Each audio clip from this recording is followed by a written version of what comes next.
বাচ্চাটাকে দেখে খানিকক্ষণের জন্য স্তব্ধ হয়ে গিয়েছিলেন সুরমা দেবী। কুহেলির ডাকে চমক ভাঙল। কুহেলি অবাক হয়ে জিজ্ঞেস করল, কি হলো? চমকালে কেন? কি দেখছিলে? সুরমা দেবী আঙুল তুলে সামনের দিকে ইশারা করলেন। কুহেলি তাকিয়ে দেখল ওই ৩-৩.৫ বছরের জনকুড়ি বাচ্চা বিভিন্ন রকমের গাছ সেজে দাঁড়িয়ে আছে রাস্তার ধারে। কোনো প্লে স্কুল থেকে এসেছে বোধহয়। কি হলো? অবাক হয়ে জানতে চাইল কুহেলি। সুরমা দেবী বললেন, ওই আপেল গাছ সাজা বাচ্চাটাকে দেখো, অবিকল বাবুর মতো না? চোখ বড় বড় করে তাকালো কুহেলি। কয়েকদিন আগেই পিস্তুত ননদ বৃষ্টি ওদের ছোটবেলার অ্যালবাম বের করে দেখিয়েছিল। সেখানেই দেখেছিল স্বয়মের ছোটবেলার ছবি। এত বছর আগের ছবি বলে স্পষ্ট মুখটা বুঝতে পারেনি। তাই এই বাচ্চাটাকে দেখে সত্যিই মনে হলো যেন ছোট্ট স্বয়ং দাঁড়িয়ে। মুচকি হাসল কুহেলি।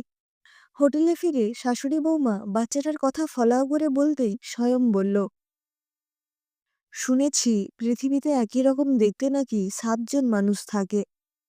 বাচ্চাটা তাহলে আমার ছোটবেলার। সত্যি বলছি রে বাবু, মনে হচ্ছিল যেন হুবহু তুই দাঁড়িয়ে। উত্তেজিত হয়ে বললেন সুরমা দেবী। মৃদু হেসে নিজের ঘরে চলে গেল স্বয়ং। পেছন পেছন এলো কুহেলি। চা খাবে? জানতে চাইল কুহেলি। কানে হেডফোনটা গুজতে গুজতে স্বয়মের উত্তর এলো, না। ব্ল্যাঙ্কেটে আপাদমস্তক মুড়ি দিয়ে শুয়ে পড়ল স্বয়ং। কানটা লাল হয়ে উঠল কুহেলির। দরজা খুলে ব্যালকনিতে চলে এলো। শীতটা ভালোই আছে এখানে, তবুও দাঁড়িয়ে রইল ও। আজ ওদের বিয়ে 3 মাস পর স্বয়ং হানিমুনে আসতে রাজি হয়েছে। তবে শর্ত, মা বাবাকেও সঙ্গে আনবে। কেমন হানিমুন এটা? অনেকবার চেষ্টার পরেও সুরমা দেবী আর অম্বরীশবাবু নিরস্ত্র করতে পারেনি ছেলেকে। অগত্যা আসতেই হয়েছে। স্বয়মের এহানো শর্তে খুব একটা অবাক হয়নি কুহেলি। যে লোকটা ফুলশয্যার রাতে আগে রুমে ঢুকে ঘুমিয়ে পড়তে পারে, তার থেকে এর বেশি কি আর আশা করা যায়? এই 3 মাসে কবার তারা মিলিত হয়েছে সেটাও গোনা যাবে। আর সবচেয়ে মজার কথা, লজ্জার মাথা খেয়ে প্রত্যেকবার এগিয়ে গিয়েছে কুহেলি। আশ্চর্য রকমের নিরাসক্ত এই লোকটা। কিন্তু কেন? শারীরিক ত্রুটি যে কিছু নেই সে ব্যাপারে কুহেলি নিশ্চিত। তবে সমস্যাটা কোথায়? স্বয়ংকে কুহেলি সেই ছোটবেলা থেকেই অল্প স্বল্প চেনে। প্রাণচঞ্চল আড্ডাবাজ একটা ছেলে। কিন্তু বিয়ের পর মনে হচ্ছে যেন অন্য এক স্বয়ংকে দেখছে সে। কুহেলির হয়তো এখন কাঁদা উচিত, কিন্তু ঠিক কান্নাও যেন পাচ্ছে না। এক অদ্ভুত রকমের বিতৃষ্ণায় মনটা ভরে যাচ্ছে। লোকটার ওপর রাগতে গেলেও রাগতে পারে না ঠিক। কেন কুহেলি জানে না। আজ বিকেলে খানিক জোর করেই স্বয়ংকে হোটেলের ঘর থেকে বের করেছিল কুহেলি। দুজনে পাহাড়ি রাস্তায় এলোমেলোভাবে হাঁটছিল। সঙ্গে ক্যামেরা নিতে ভোলেনি স্বয়ং। ক্যামেরার শাটার টেপার সঙ্গে সঙ্গে ওর মুখটা অদ্ভুত এক প্রশান্তিতে ভরে যাচ্ছিল। ভালো লাগছিল কুহেলিরও। ছবি তোলাটা স্বয়মের প্যাশন। মায়ের কাছে শুনেছিল স্বয়ং নাকি ফটোগ্রাফি নিয়ে পড়তে চেয়েছিল, কিন্তু বাড়ির অনুমতি পায়নি, তাই পড়াও হয়নি। অতি তুচ্ছ জিনিসকেও স্বয়ং তার ক্যামেরার ফ্ল্যাশে আকর্ষণীয় করে তুলতে পারে। এখনও তাই করছিল। পাহাড়ের অতি সাধারণ জীবনযাত্রার টুকরোগুলোকে ক্যামেরায় বন্দি করে নিচ্ছিল মুহূর্তে মুহূর্তে। কতগুলো পাহাড়ি বাচ্চা স্বয়মের হাতে ক্যামেরা দেখে পোজ দিয়ে দাঁড়িয়ে গেল। ওরা বোধহয় টুরিস্টদের সঙ্গে ছবি তুলে তুলে বেশ অভ্যস্ত। একগাল হেসে ওদের ছবি তুলে একটা বাচ্চার চুল ঘেঁটে দিল স্বয়ং। আর তখনই সামনের বাড়িটা থেকে বেরোলো সেই বাচ্চাটা। আজকে তার পরনে ক্যারাটের পোশাক। কুহেলি মুখ তুলে দেখল ওটা একটা ক্যারাটে ক্লাব। স্ট্রেঞ্জ। স্বয়মের মুখ থেকে শব্দটা বেরিয়ে আসতেই ওর দিকে তাকালো কুহেলি। মুখে বলল, এই বাচ্চাটার কথাই তো কাল বলছিলাম। স্বয়ং মাথা নেড়ে বাচ্চাটার দিকে এগিয়ে গেল। তারপর ওর দিকে ঝুঁকে বলল, তোমার নাম কি? অন্তলি ঘোষ। তোমার নাম কি? আমার নাম? আমার নাম স্বয়ং ব্যানার্জি। আর ওই আন্টিটার? আমার নাম কুহেলি। বাচ্চাটার আধো আধো বলি শুনে হাসতে হাসতে জবাব দিল কুহেলি।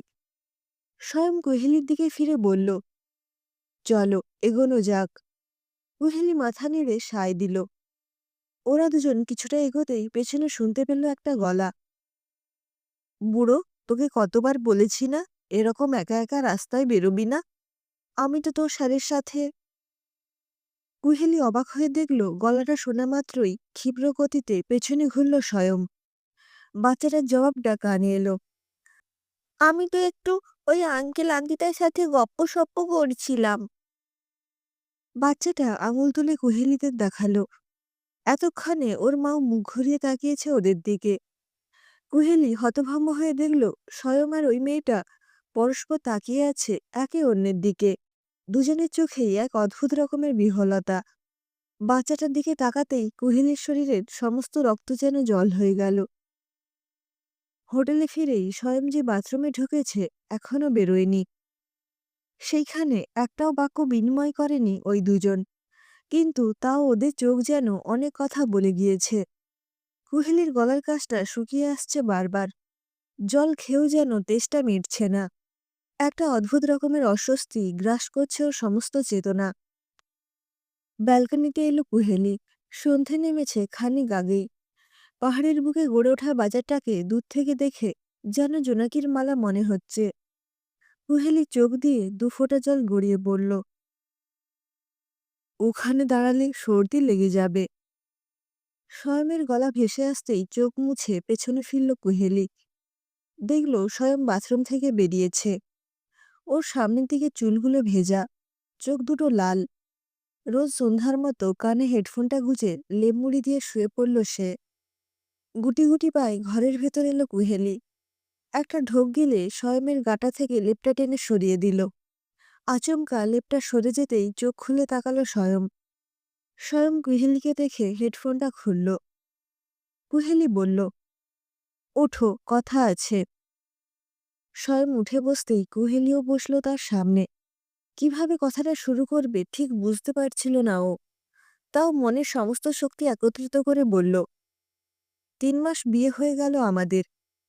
তাও তোমাকে বারবার ভীষণ অচেনা ঠেকেছে। বারবার মনে হতো ভালো স্বামী স্ত্রী হয়ে উঠতে পারছি না দুজনেই। আর আজ তো হাতে নাতে প্রমাণ পেলাম। স্বয়ং। কি? অস্ফুটে বলল স্বয়ং। ভালো স্বামী স্ত্রী হতে গেলে আগে ভালো বন্ধু হতে হয়। কোনো গোপনীয়তা থাকে না দুজনের মধ্যে। ভালো স্বামী স্ত্রী কোনোদিনও হতে পারবো কিনা জানি না, কিন্তু আমি তোমার ভালো বন্ধু হতে চাই।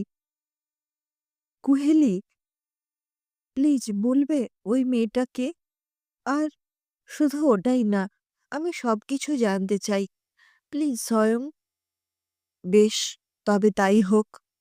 আমি তোমাকে সবটা বিয়ের আগেই জানাতে চেয়েছিলাম, কিন্তু কারোর দিব্যির কাছে হার মানতে হয়েছিল। আজকে আমি সব জানতে চাই। বলবো, সব বলবো। কুহেলি, তুমি জানো কিনা জানি না, উচ্চ মাধ্যমিক থেকে আমার রেজাল্ট খারাপ হতে শুরু করেছিল। অনেক ভেবেও কিছু কারণ খুঁজে পাচ্ছিলাম না। কলেজে বাধ্য হয়ে আর্টস নিলাম, কিন্তু সেখানেও ফেল। ফার্স্ট ইয়ারের রেজাল্ট কহতব্য নয়। কোনো মতে অনার্সটা টিকিয়েছিলাম। ঠিক এই সময় আমার জীবনে এলো রিমলি। ক্লাসে আগেই পড়তো, কিন্তু সবাই আমার বাইরের অ্যাপিয়ারেন্সটা দেখে ভাবতো আমি হয়তো দারুণ রেজাল্ট করব। কিন্তু সেটা যখন হলো না, সবাই আড়ালে হাসাহাসি শুরু করলো। ব্যতিক্রম শুধু রিমলি। এই সময় আমার দিকেও সাহায্যের হাত বাড়িয়ে দিল। ওর সাহায্যে আর অনুপ্রেরণায় সেকেন্ড ইয়ারেই অনেক উন্নতি করলাম। তারপর থার্ড ইয়ারে ফার্স্ট ক্লাস। ফার্স্ট ইয়ারটায় অত কম না পেলে গ্র্যাজুয়েশনটা টোটালটা আরও ভালো হতে পারত। যাই হোক, এরই মাঝে কখন যেন রিমলি আর আমি অনেক ঘনিষ্ঠ হয়ে গেলাম। বন্ধুর চেয়েও অনেক বেশি কিছু। কেউ কাউকে কনফেস করিনি প্রথমে, কিন্তু ওকে ছাড়া এক মুহূর্তও আমার চলত না। থার্ড ইয়ারের শেষে দুজন দুজনের কাছে কনফেস করলাম। এরপর ও ইউনিভার্সিটিতে মাস্টার ডিগ্রি পড়তে গেল, আর আমি কলেজের সুযোগ পেলাম। ভয় পেতাম, ইউনিভার্সিটিতে নিশ্চয়ই অনেক ভালো ছেলে আছে, রিমলি হয়তো। কিন্তু না, ও একবারের জন্য আমার সঙ্গ ছাড়েনি। শুধু পড়াশোনার সাহায্যই না, সমস্ত বিপদ আপদ, মন খারাপ সবকিছুতে পাশে থেকেছে। আমি ফ্রাস্ট্রেটেড হয়ে গেলে পাগলের মতো আচরণ করি, ও সেই সব অবলীলায় সহ্য করেছে। ৭ বছর একসঙ্গে ছিলাম আমরা। তাহলে বিয়ে করলে না কেন দুজনে? যখন শুধু বন্ধু ছিলাম রিমি প্রায়ই বলতো চাকরি পেলে ও কোনো পাহাড়ি এলাকায় সেটেল করতে চায়, সবার থেকে দূরে। আমি হাসতাম। তারপর আমার বিশ্বাস ছিল মাই হবে সেই প্রথম মানুষ যে আমাদের সম্পর্কটাকে মেনে নেবে। কিন্তু কখনো টের পাইনি আমার মা আর তোমার মা নিজেদের মধ্যে আগেই কমিটমেন্ট করে রেখেছে। মা ভয় দেখালো বিষ খাওয়ার। কি করতাম আমি বলো? মাকে আমি ভীষণ ভালোবাসি। আমি ভেবেছিলাম তোমাকে সব খুলে বলবো, তুমি নিশ্চয়ই আমাকে বুঝবে। কিন্তু মা আমাকে দিব্যি দিল যাতে তোমাকে কিছু না বলি। আমি মাকে কষ্ট দিতে চাইনি, তাই নিজেকেই দুহাতে মুখ ঢেকে ফেলল স্বয়ং। আর রিমলি, তার কথাও তো ভাবোনি তুমি। তোমরা তো ফিজিক্যালিও উত্তেজিত হয়ে কথাগুলো বলল কুহেলি। স্বয়ং মুখ থেকে হাত সরিয়ে বলল, ট্রাস্ট মি কুহেলি, কোনোদিনও আমরা ফিজিক্যালি ইনভলভ হইনি। কিন্তু যেদিন ওকে সব জানালাম ভীষণ কান্নাকাটি করছিল। তারপর আচমকা একদিন আমার আগে যেখানে পোস্টিং ছিল সেখানে আমার বাসায় আসে। ওকে অনেক শান্ত দেখাচ্ছিল সেদিন। আমি অবাক হয়ে গিয়েছিলাম ওকে দেখে। সেদিনই আচমকা ও। তারপর প্রথম আমরা। আর ওই দিনই শেষ। সেদিন একটুকুও টের পাইনি ওর আসল প্ল্যানটা কী ছিল। প্ল্যান? হুম, জানো তো, মেয়েটা বড্ড জেদি ছিল। যখন চাকরি না পেয়ে ফ্রাস্ট্রেশনে ভুগছি, বলতো কিছু না কিছু একটা ঠিক হয়ে যাবে। আমি বলতাম কিছু না কিছু দিয়ে বাঁচা যায়। ও বলতো তুই আমাকে যেমন রাখবি আমি তেমনই থাকবো, শুধু আমাকে ছেড়ে যাস না কখনো। কিন্তু আমি কথা রাখিনি। ও বলেছিল যে ওর জীবনের প্রথম ভালোবাসা আমি। আর যে পরিস্থিতিই আসুক না কেন, ও চায় এটাই যেন শেষ হয়।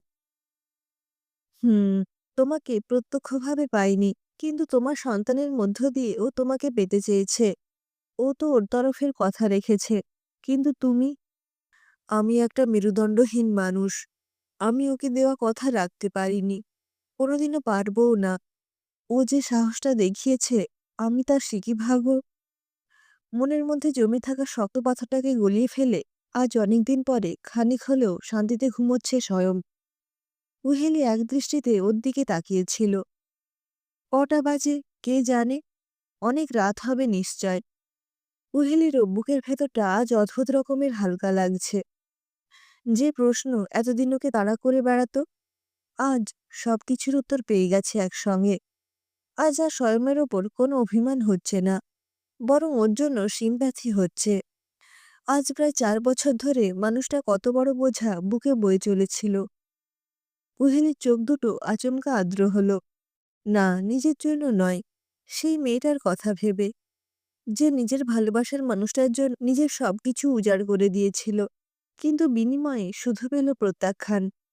কুহেলির মা আর স্বয়মের মা দুই বান্ধবী অনেকদিন আগেই দুজনের ছেলে মেয়ের ৪ হাত এক করার সিদ্ধান্ত নিয়েছিলেন, কিন্তু জানতে চাননি ছেলে মেয়ের মনের কথা। কুহেলির জীবনে বসন্ত আসেনি কোনোদিনও, তাই ও আপত্তি করেনি।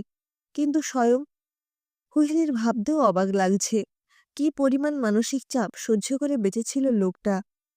বিয়েটা করতে ৪ বছর দেরি করেছিল হয়তো সেই কারণেই। ভেবেছিল হয়তো মায়ের মন গলাতে পারবে, কিংবা হয়তো ভেবেছিল ভুলতে পারবে নিজের ভালোবাসাকে। দুটোর কোনোটাই হয়নি। গায়ের ওপর একটা চাদর জড়িয়ে ব্যালকনিতে এলো কুহেলি। ভীষণ কষ্ট হচ্ছে ওর, ভীষণ। স্বয়ংকেও ভালোবাসে কি না জানে না, কিন্তু নিজেকে তো ভালোবাসতো। তাই সেই নিজের জন্য ভীষণ কষ্ট হচ্ছে আজ। আমিই কেন, আমার সাথেই কেন এমন হতে হলো? ব্যালকনি থেকেই ঘুমন্ত স্বয়মের দিকে একবার তাকালো কুহেলি। আচমকা মনে হলো যেন অন্য কারো সুখের ঘরে সে জোর করে ঢুকে পড়েছে। তার চাবিকাঠিটা তাকেই ফেরত দেওয়া উচিত। আবার পরক্ষণেই মনে হলো ওর নিজের তো কোনো দোষ নেই। কেন শুধু শুধু কষ্ট দেবে নিজেকে? এই সংসার ওর, কেন ছাড়বে ওর অধিকার? ঠান্ডা মেঝে ধপ করে বসে পড়ল কুহেলি। কিছুটা উৎকণ্ঠা, খানিকটা উত্তেজনা, অনেকটা দোলাচল, আর কষ্ট। সব মিলিয়ে একটা মিশ্র অনুভূতি সময়ের অপেক্ষায় জমে বরফে পরিণত হলো।